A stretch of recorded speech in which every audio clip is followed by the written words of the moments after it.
Bonjour tout le monde, aujourd'hui on va voir un autre composant de l'armoire électrique, c'est le contacteur. Donc cette vidéo, on va voir c'est quoi le contacteur, on va voir la constitution du contacteur, on va démonter le contacteur et découvrir sa constitution, et on va voir comment tester un contacteur. D'abord, c'est quoi un contacteur? Le contacteur, c'est un composant électromécanique qui a un rôle de commande. Donc, nous avons vu le disjoncteur qui a un rôle de protection.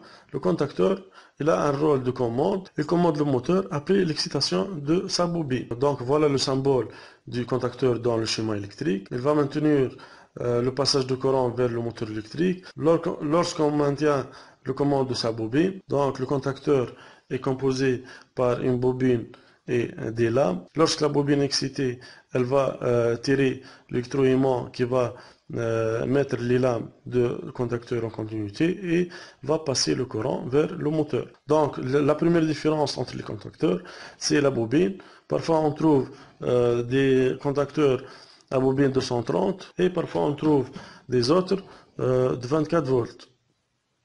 Voilà, 24 volts courant continu. Donc sa bobine fonctionne avec 24 volts continu. Et on va passer un réseau triphasé par le contacteur et vers le moteur. Donc on peut dire que le contacteur est constitué par deux grandes parties. La première partie, c'est la partie commande. On trouve la bobine et les contacts auxiliaires, NO et NC. Et la deuxième partie, c'est la partie de puissance, où on trouve les trois phases, L1, L2, L3, à l'entrée et à la sortie, T1, T2, T3. Donc c'est la circuit de puissance. Maintenant, pour découvrir la constitution du contacteur, on va démonter ce contacteur. Voilà.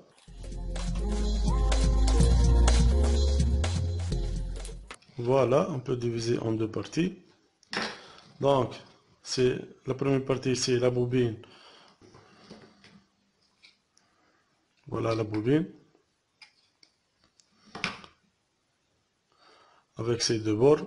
Donc lorsque la bobine est excitée, elle va générer un champ magnétique qui va tirer ce électroaimant,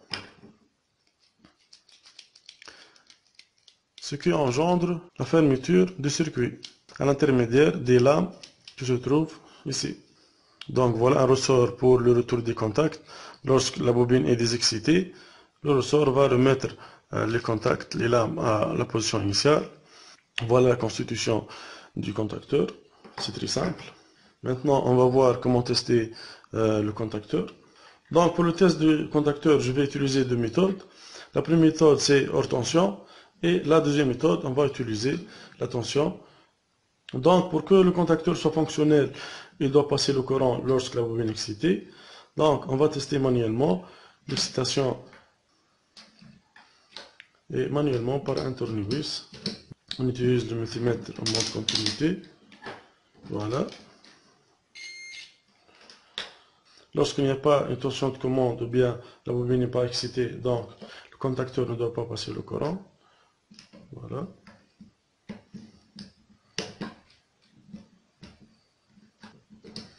Et lorsqu'on l'excite manuellement, voilà.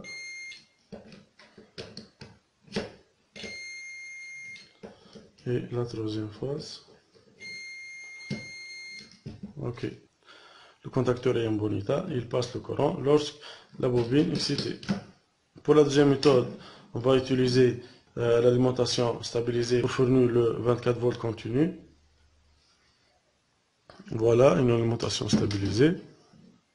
Et on va brancher le plus et le moins de l'alimentation stabilisée vers la bobine A1 à 2 du contacteur. Donc voilà, j'ai alimenté l'alimentation stabilisée et j'ai branché le contacteur à l'alimentation 24 volts continu de la sortie alimentation stabilisée et j'ai utilisé le sélecteur pour commander le contacteur. Donc le 24 est passé par le sélecteur, puis pour la bobine. Donc lorsque je mets le sélecteur position 1, voilà, le contacteur est à l'état 1. Et lorsque je remets le sélecteur à position 0, voilà, le contacteur est à la position 0.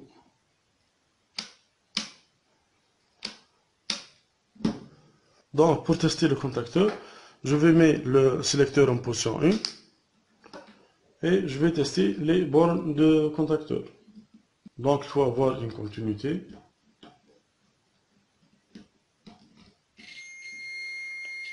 Voilà.